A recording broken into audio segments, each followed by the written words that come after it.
Saya ditunjukkan kepada jalan yang lurus. Maksudnya adalah jika jalan kita belum begitu lurus, kita mohon Allah semoga meluruskannya. Jika jalan kita dalam menjalani mengamalkan agama ini sudah lurus, kita memohon kepada Allah untuk diistiqomahkan dan lebih lurus lagi. Siapa rahimahullah, hendaknya kita meresapi apabila kita membaca Al-Fatihah, kita memohon kepada Allah supaya kita jika belum lurus diluruskan Allah, jika sudah lurus dikuatkan kelurusannya dan diistiqomahkan di jalan itu. Jalan lurus ya adalah jalan yang ditempuh oleh para nabi, para rasul, para siddiqin, para syuhada, dan orang-orang yang saleh. Dan orang-orang yang saleh yang kita yakini kesolehannya adalah generasi pertama yang menerima ajaran Islam, generasi Rasulullah SAW beserta para sahabatnya. Itulah generasi yang saleh, dan kita berusaha semampunya untuk mengikuti mereka dalam mengamalkan agama, baik dalam akidahnya, dalam ibadahnya, dalam muamalahnya, semuanya. Rahmatullah, kalau kita tanya ketika dulu musim dingin zaman Nabi sahabat, apakah mereka sholat subuh ke masjid? Sahabat Nabi SAW dulu ketika musim dingin sholat subuh ke masjid enggak? Ke masjid, yang laki-laki ke masjid. Ya, salah satu sisi orang soleh dekat dengan masjid, sholat 5 waktu ke masjid. Dan itu dicontohkan secara nyata oleh Rasulullah dan para sahabatnya.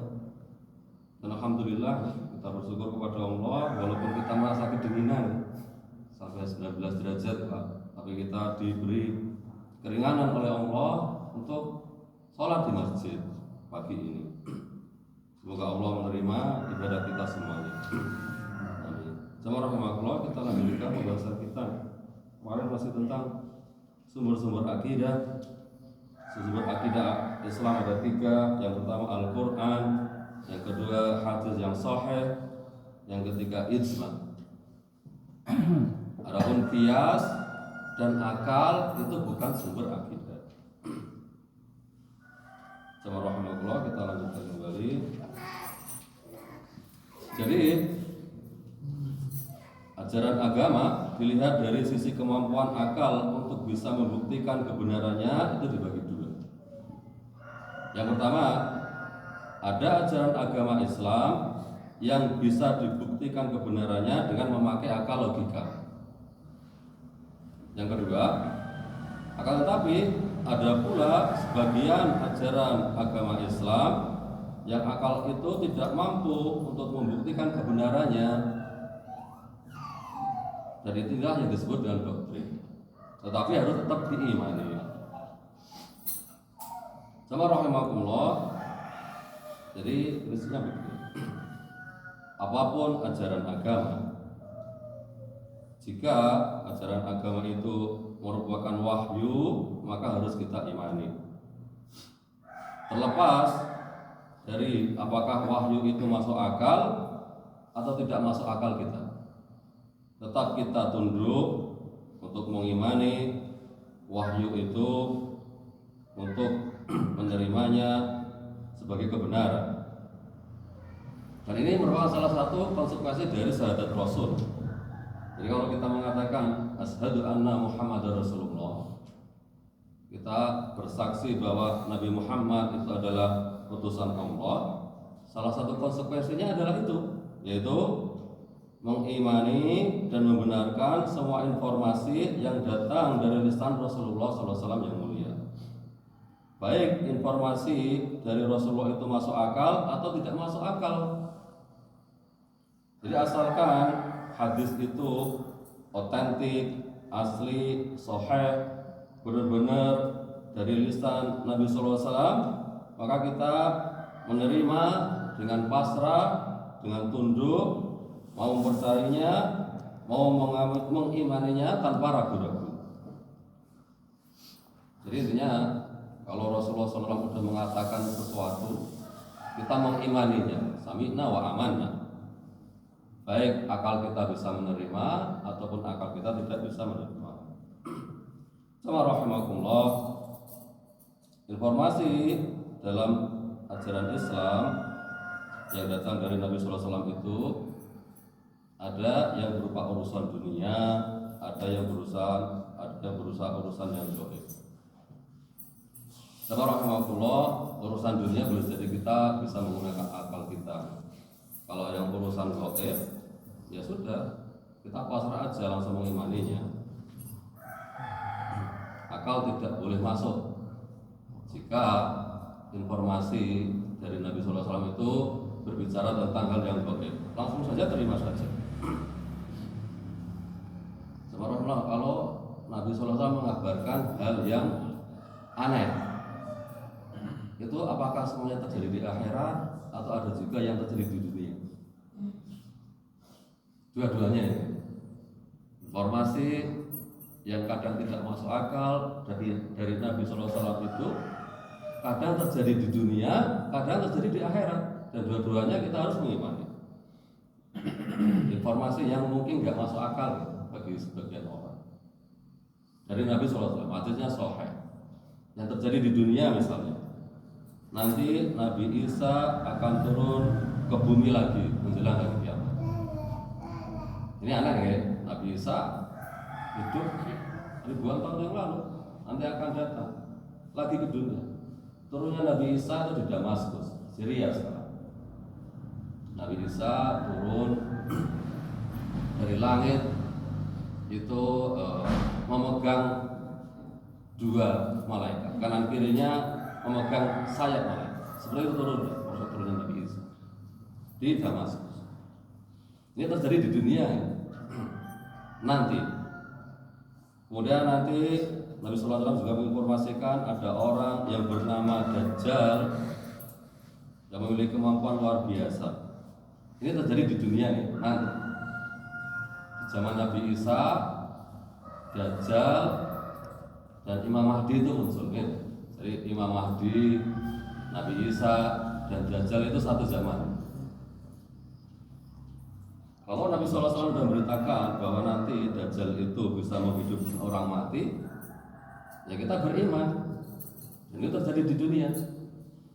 Dajjal menghidupkan orang mati seperti apa? Detail ceritanya. Salah satunya itu begini. Jadi ada seorang pemuda yang beriman. Dia itu qadarullah ketemu Dajjal. Lalu Dajjal menanyai dia, apakah kamu mengakui aku ini Tuhan? Lalu pemuda yang beriman menjawab, tidak. Aku tidak mengakui kamu itu Tuhan, kamu adalah Dajjal sang pendusta, sebagaimana yang diberitakan oleh Nabi SAW. Akhirnya Dajjal ini membunuh pemuda ini. Pemuda yang beriman ini dibelah, badannya menjadi dua. Benar-benar dibelah menjadi dua, terpisah kanan kiri. Lalu Dajjal itu lewat di antara dua belahan tubuh tadi, lalu balik lagi, benar-benar terbelah menjadi dua. Lalu disatukan kembali tubuh pemuda itu, lalu dihidupkan kembali. Lalu Dajjal bertanya kepada pemuda itu, nah sekarang kamu percaya enggak kalau aku ini Tuhan? Lalu pemuda itu menjawab, aku tidak percaya dan aku tambah yakin bahwa kamu ini adalah Dajjal yang diberitakan oleh Rasulullah SAW. Setelah itu Dajjal berusaha membunuh pemuda itu dan tidak bisa membunuhnya. Nah, itu terjadi di dunia atau di akhirat? Di dunia ya. Nah, kemudian kalau di akhirat, informasi dari Rasulullah SAW yang mungkin nggak masuk akal bagi kita, tetapi harus kita imani adalah misalnya Rasulullah SAW mengabarkan ada orang nanti di akhirat yang dibangkitkan lalu berjalan di atas mukanya, Jadi kan nanti di akhirat kan setiap manusia dibangkitkan dari kuburannya dalam keadaan telanjang, tidak beralas kaki, tidak dihitan. Kemudian setelah itu berjalan menuju mahsyar, tempat berkumpulnya manusia. Nah, ketika berjalan dari tempat kuburannya dibangkitkan ke mahsyar itu ada yang pakai kaki, termasuk ada yang pakai muka. Ketika Rasulullah SAW ditanya, ya Rasulullah, kok bisa ada orang berjalan di atas mukanya? Nabi menjawab, bukankah kalian menyaksikan Allah itu mampu untuk menjadikan manusia berjalan di atas dua kakinya? Kalau begitu, apakah kalian tidak berpikir bahwa Allah itu mampu untuk membuat manusia bisa berjalan di atas mukanya? Logis ya, jalan Nabi sallallahu alaihi wasallam. Logis. Sama orang-orang seperti itu. Kemudian apa fungsinya di dalam ajaran agama itu ada doktrin. Jadi jamaah rahimakumullah, dalam agama itu ada wahyu yang benar-benar kita harus pasrah menerima. Itulah doktrin. Apa fungsinya? Fungsinya adalah untuk membedakan mana orang-orang yang beriman dan mana orang-orang yang mengandalkan akalnya untuk menolak ajaran agama. Itu ya. Apa fungsinya ada doktrin dalam ajaran Islam? Fungsinya dua, untuk menjadi pembeda antara kaum aklamiyun dan kaum yang beriman. Kaum aklamiyun adalah orang-orang yang mengandalkan akal untuk menjudge ajaran agama. Jadi kalau ajaran agama nggak sesuai akal, mereka tolak. Itu orang-orang aklamiyun. Nah, orang-orang yang beriman tidak seperti itu. Orang-orang yang beriman prinsipnya asalkan itu hadis yang sahih dari Nabi Sallallahu Alaihi Wasallam kita imani, walaupun akal kita menolak. Gitu. Jadi adanya doktrin dalam ajaran agama Islam adalah fungsinya yaitu untuk membedakan siapa orang-orang yang benar-benar beriman dan siapa orang-orang yang menjadi kaum aklamiyun. Sama rahimakumullah. Satu hal yang saya sampaikan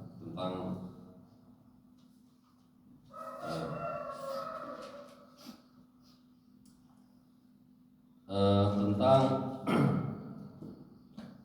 hal yang disampaikan oleh Ustaz kami Abu Isya Hafizahullah yang ajar kitab Ushul Salasah. Pembagian tauhid menjadi tiga. Pembagian tauhid menjadi tiga, yaitu tauhid rububiyah, uluhiyah, dan asma dan sifat. Beliau Ustaz kami mengatakan, akal manusia, fitrah manusia selama masih lurus itu bisa menjangkau kebenaran tauhid rububiyah dan uluhiyah. Tapi untuk bisa memahami tauhid yang ketiga, tauhid asma dan sifat, akal tidak bisa menjangkaunya. Itu harus dibimbing dengan wahyu. Sama rahimakumullah, akal kita itu bisa menerima bahwa pencipta alam semesta ini satu. Pencipta alam semesta ini maha kuasa. Pencipta alam semesta ini pasti berilmu, mendengar, melihat, maha kuasa. Itu akal kita bisa menerima.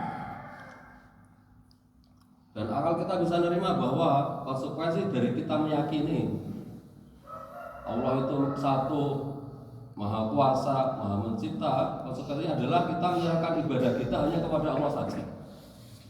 Itu ya? Itu konsekuensinya. Itu akal kita bisa menerima, fitrah kita bisa menerima. Tetapi untuk memahami nama-nama dan sifat Allah secara detail ya, memahami tentang informasi tangan Allah, gitu ya, Pak. Itu harus dengan wahyu. Itu harus dengan wahyu. Coba rahimahullah, agak berat materinya, insyaallah kita lanjutkan minggu depan. Kita sudahi aja ya bahwa akal itu bukan sumber akidah,